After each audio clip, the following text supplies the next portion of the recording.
You didn't click on this video by accident. It wasn't a random click or a passing curiosity. Some part of you, the part that's always asking questions, always trying to figure out why things happen the way they do, has urged you to stop here. And the truth is, what you're about to hear could change the way you see yourself and the relationships around you. You're a good person. You try to be kind to others, to help, to listen, and to put others before yourself. You believe that if you give something positive, the world will respond with kindness.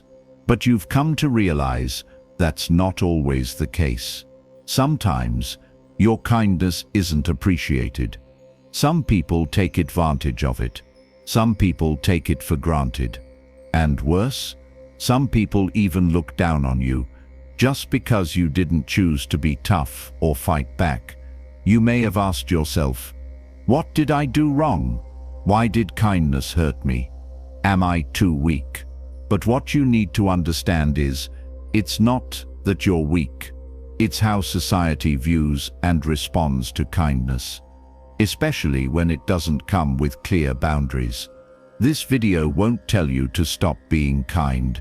On the contrary, it will show you why kindness often leads to being underestimated, taken advantage of, and more importantly, it will give you the tools to continue being true to yourself while still maintaining the respect of others. Because you don't have to change who you are. You just need to learn how to protect that value the right way. On this journey, you will go through deep psychological layers that not everyone has ever been exposed to, from the unconscious reflexes of the human brain to the concept of shadow in Carl Jung's psychology, the parts that, if not looked at directly, kindness can become something that drains you, not a strength anymore. Stay until the end of the video, because each part you are about to hear will not only help you understand others better, but will also help you face yourself more strongly and soberly.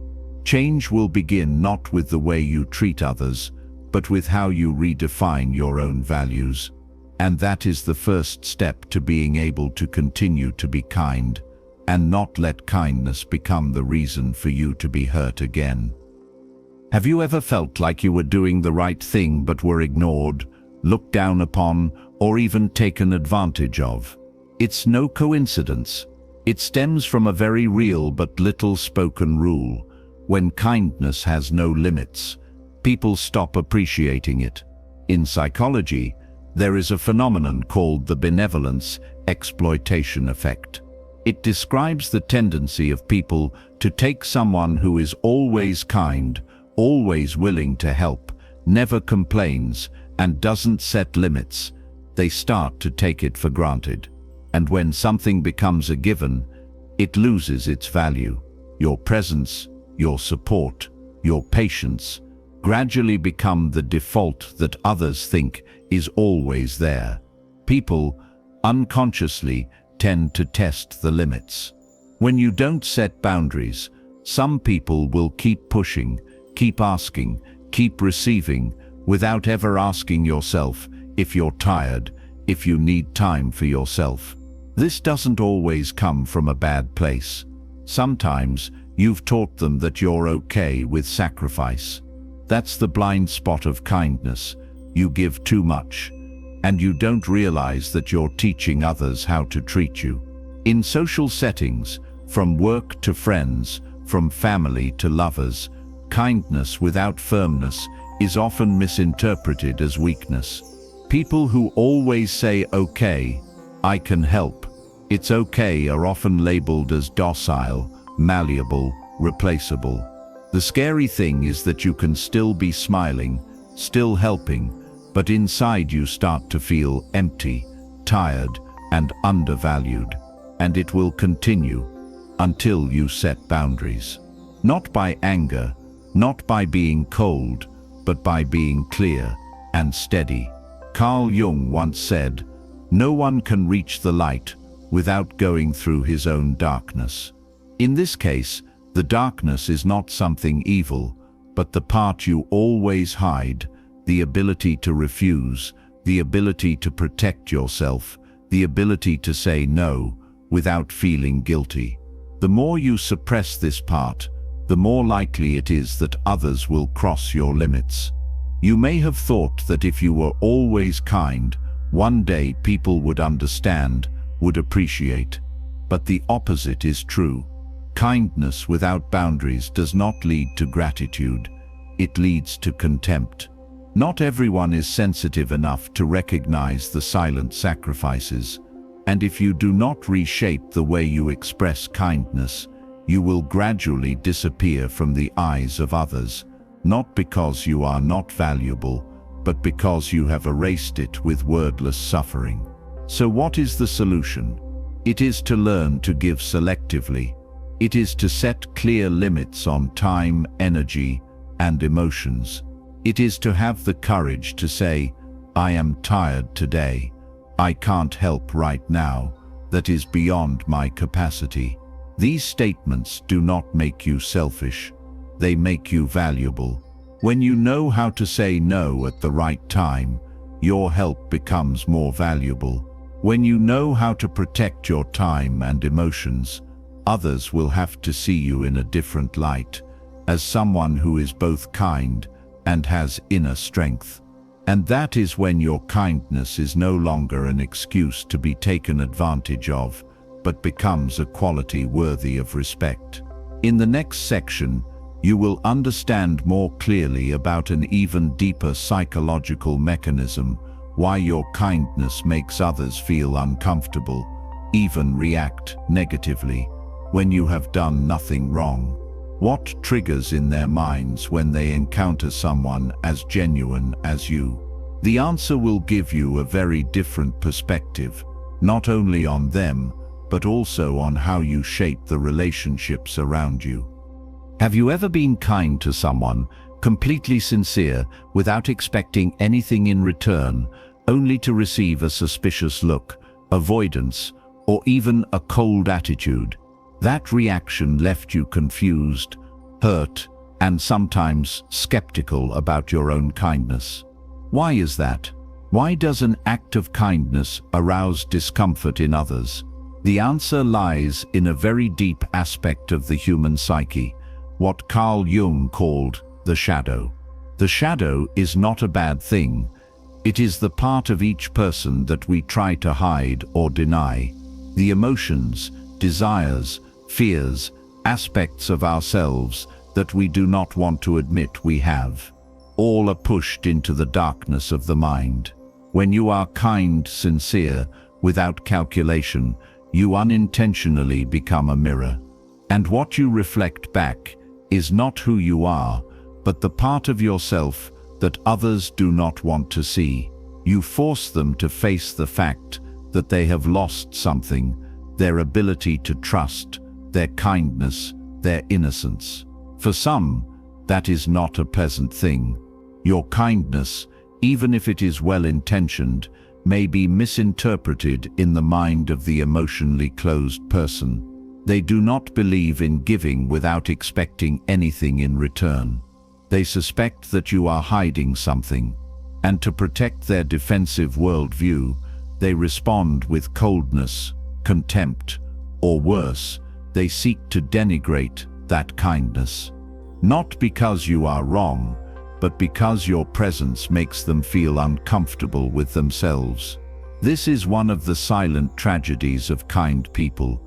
Not only are they misunderstood, but they are also victims of the distorted projections of other people's minds. Carl Jung once said, "Until you make the unconscious conscious, it will rule your life, and you will call it destiny."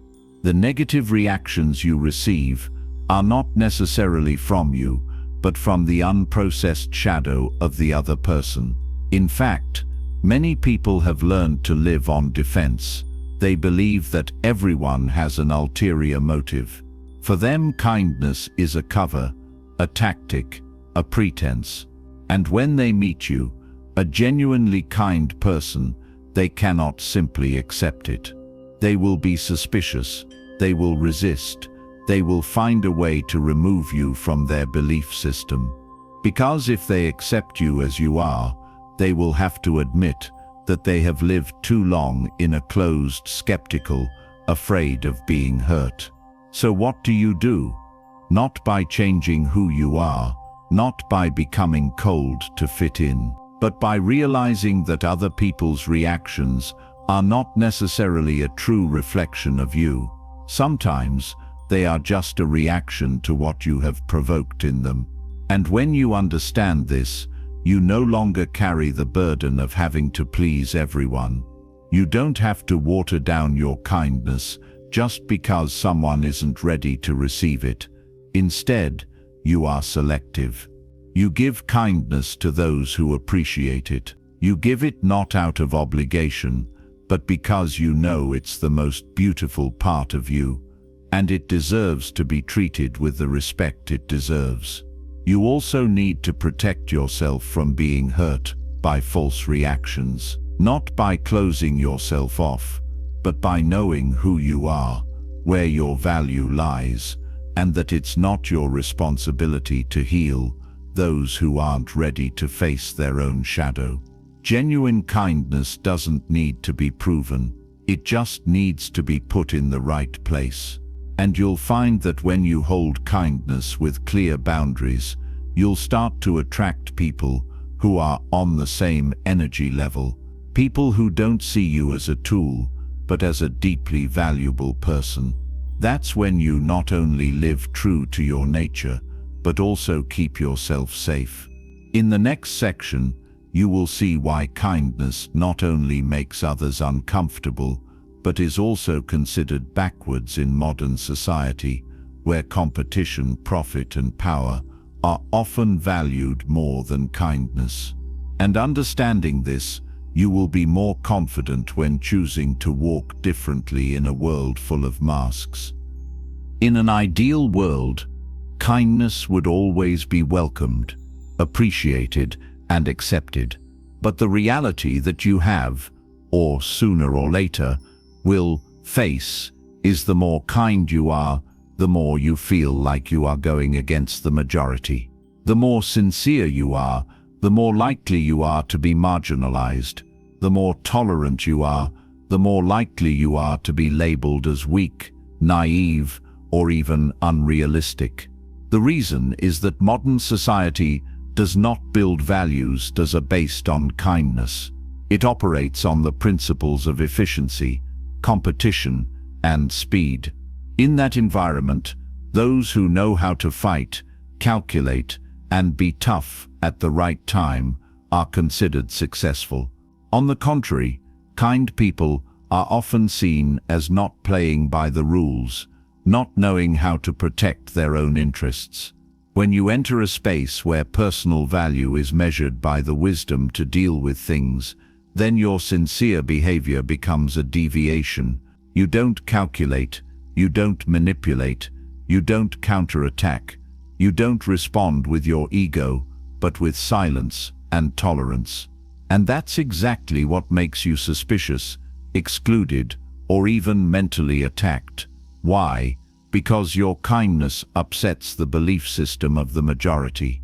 It makes them uncomfortable, not because you're wrong, but because you suggest a different way of living, one that isn't based on control, power, and profit.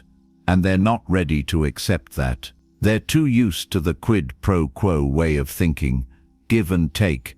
Everyone has an agenda. When they meet you, a giver without expecting anything in return, that system is threatened, and to protect themselves, they'll exclude you from the circle.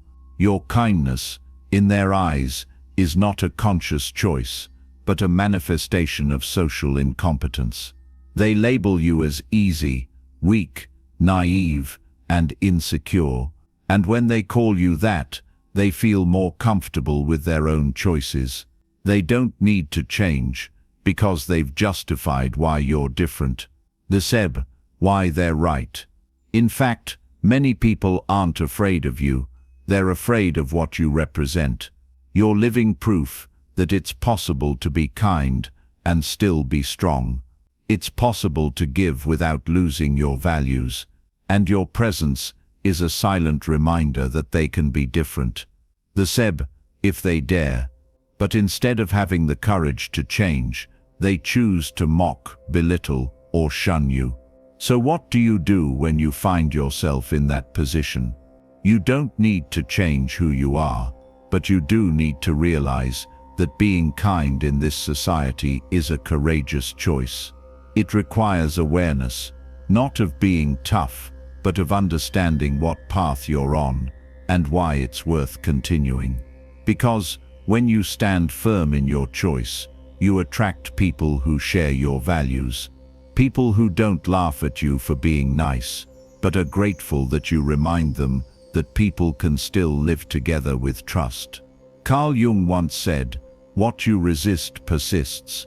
In this context, if you keep trying to resist the social system by pretending to be tough, pretending to be indifferent, you will lose your essence. But if you understand that your difference is a form of strength, then you will no longer be shaken when someone looks down on you for being nice. Kindness, when chosen consciously, is not a weakness. It is a life statement. It is an affirmation. I know how this society works, but I don't have to live that way. And the more firmly you stand firm in your choice, the less likely you are to be rejected, doubted, or scorned. Remember, you are not alone. The people who choose to be kind may be few in number, but they are everywhere, quietly, persistently, and they are the glue that holds together the last shreds of humanity in communities that are tired of competing. In the next section, we will enter an even quieter area, where kindness begins to turn into a kind of default responsibility, and you gradually lose yourself in the role of the helper. This is the most dangerous trap a kind person can fall into, and you need to learn how to escape before you burn out. Keenness, if not balanced, can easily slip from being a virtue to a burden without you even realizing it. This happens when you gradually get caught up in the role of always there, always helping, never saying no. At first you help someone because you genuinely want to help, but over time, they no longer see it as a gift. They take it for granted. And the danger is, you start to believe it too. This is when you enter a state of mental fatigue. You give, but you don't feel connected.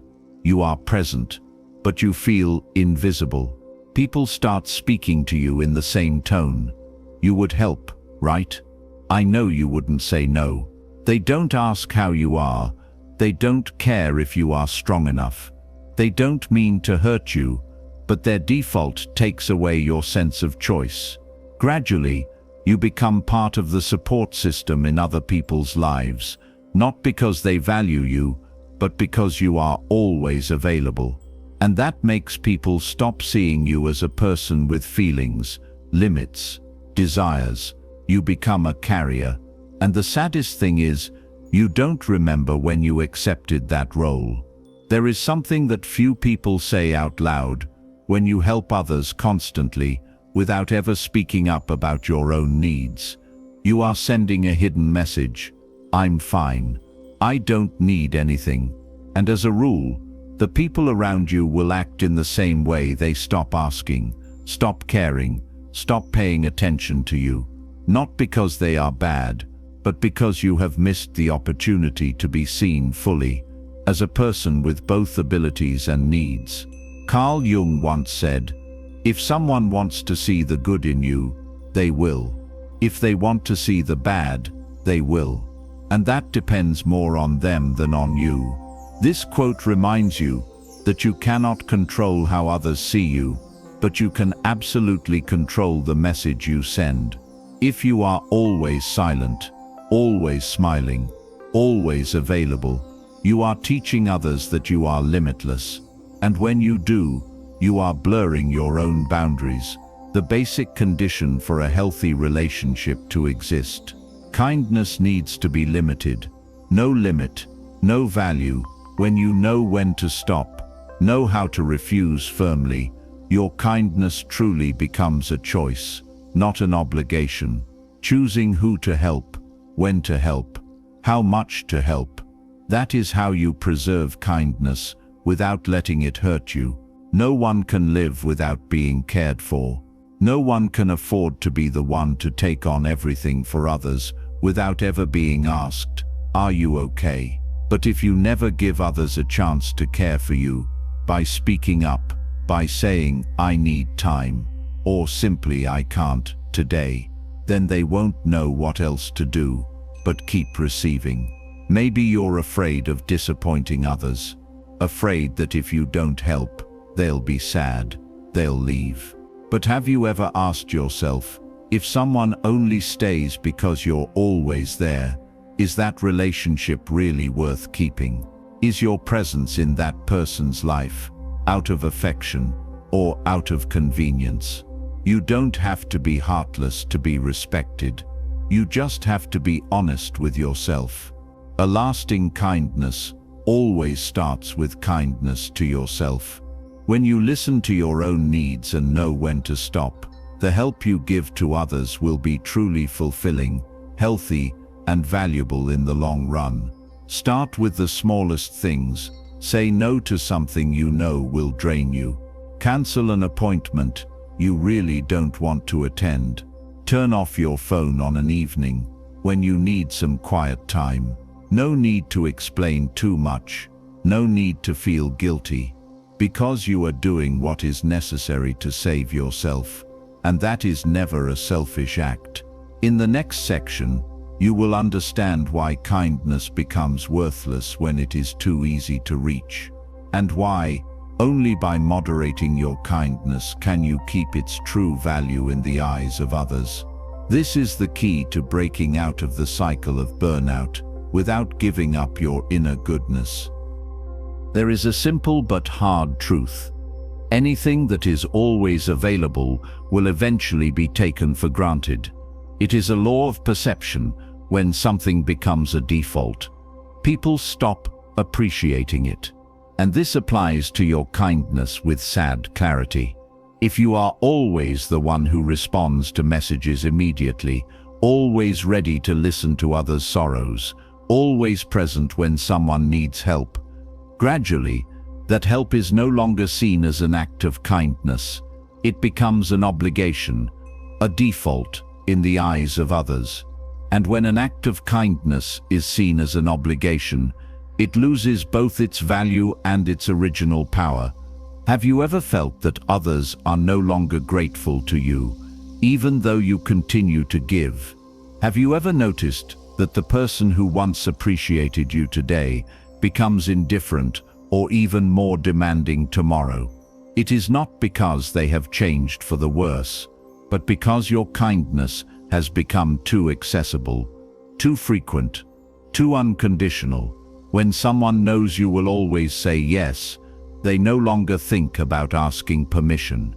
When they are sure you will not say no, they no longer ask, "Do you have time?"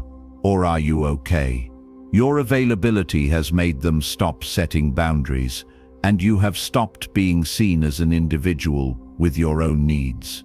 At some point, you have become an emotional support service that they have taken for granted. This is where you need to stop and ask yourself, why am I giving so much? Is it because you think that if I don't help, I will no longer be loved? Is there a deep-seated belief in you that love must be bought with action? If so, then you are contributing to the loss of your own value. Kindness cannot really be sustained if it is not given a framework. Like a gift, if you receive it every day, people will forget how precious it was. Kindness needs to be managed as a limited resource, not to be harsh or selfish, but to ensure that it always holds its true weight in the eyes of others. Carl Jung once emphasized, the balance between light and darkness is the essential condition for living in harmony.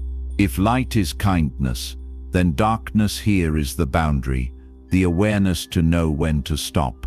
When you give without receiving, without limits, without direction, the darkness, the part you deliberately avoid, will return in the form of exhaustion, resentment, and a feeling of being overlooked. You begin to feel empty, not because you have done anything wrong, but because you no longer feel appreciated. And worse, you start to doubt yourself. Am I being too kind? Maybe I've lived the wrong way. If only I were tougher. But no, the problem is not kindness. It's how you manage it. Imagine a person who cooks well, always gives the best part to others, every day, without a single complaint. At first, people are touched, but on the 10th, 20th day, they start to demand. If one day they miss a familiar dish, they will ask, why not today? No one thinks that person might be tired, might be busy, because that person has never said anything. That person has never set a limit. And kindness, from gratitude, turns into obligation. That's what you need to avoid, not by stopping giving, but by creating the right distance. By occasionally absent, so that people feel your absence. By saying, I can't help today, without giving a long explanation. By letting others see that your kindness is a gift, not a service. And when you learn to do that, something strange happens. People start to appreciate you again. They feel happy and grateful when you help. Instead of taking it for granted, they ask you how you're doing. Instead of just talking about their problems, they see you as a person with abilities, with feelings, with limitations, not a kindness machine that never stops working. That's when you get your balance back. Your kindness doesn't disappear.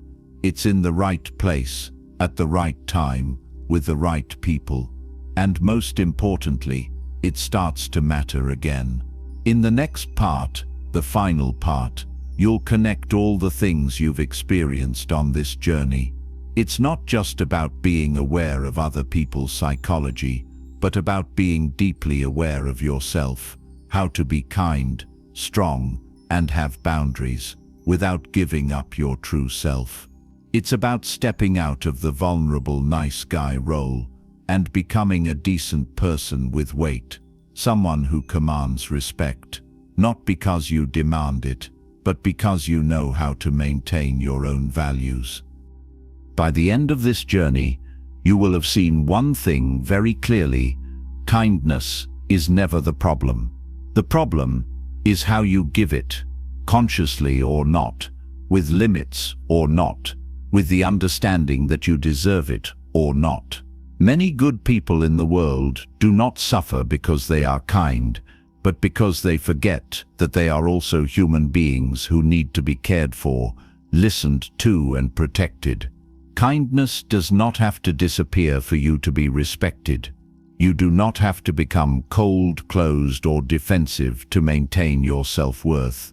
What you need is to practice kindness consciously, not to ask for recognition, but to know for yourself, I am giving from a place of abundance, not from a place of lack. Carl Jung once said, you cannot awaken consciousness by imagining light, but by facing darkness. In this context, the darkness is what you've been avoiding, your own tiredness, the feeling of being taken advantage of, the unfairness of relationships, the anger you've been suppressing for fear of offending others. But if you have the courage to look at all of that, you'll understand kindness doesn't have to come with sacrifice. True kindness is kindness that knows when to stop, says no, keeps its distance, asks, is this right for me? Do I really want to help, or am I trying to please someone so I don't feel guilty? Mature kindness is no longer a reflex, it's a choice. And when you make the right choice, you're no longer exhausted. You're stronger, wiser, and more at peace. You can't demand that others appreciate you, but you can create the circumstances in which they must. By setting boundaries, by holding back some of your energy, by not always being there when others need you. Because when you make kindness a rare thing, it makes others stop, think, and feel grateful when they receive it. You also don't need to prove that you are a good person. People who are truly sensitive enough will see it in your eyes, the way you listen, the way you gently refuse without hurting anyone. And those who don't see it, or don't want to see it, no matter how much you give, they will never have enough to acknowledge you. So don't let your kindness run after people who don't know how to receive. The journey of being a good person in today's society is a courageous journey. You will be misunderstood. You will be taken advantage of. There will be times when you feel alone. But what makes you different is that you don't give up your good nature just because others don't recognize it. You just need to learn to regulate, direct, and protect it, the way one protects a small flame from the wind, so that it is not extinguished, but still bright enough to light the way. From now on, you have the right to say no without feeling guilty. You have the right to rest without having to explain. You have the right to be selective about who deserves your kindness. And you have the right to walk away from those who only know how to take, without ever looking back to see what you need. Remember, no one can make you invisible if you do not make yourself invisible.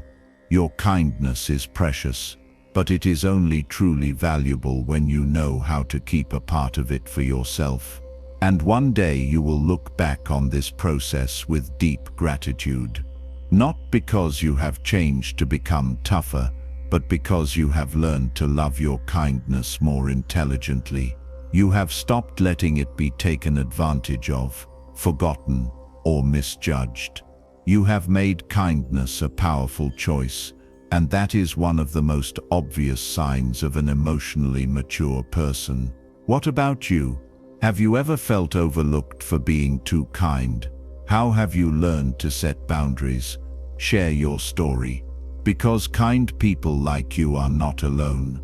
And it is only when we start speaking out, connecting, and supporting each other that we can truly change the way society views something that seems so simple, but is actually so powerful: conscious kindness. See you on the next journey, where you will continue to grow, continue to love yourself, and continue to choose to be kind, powerfully, selectively, and freely.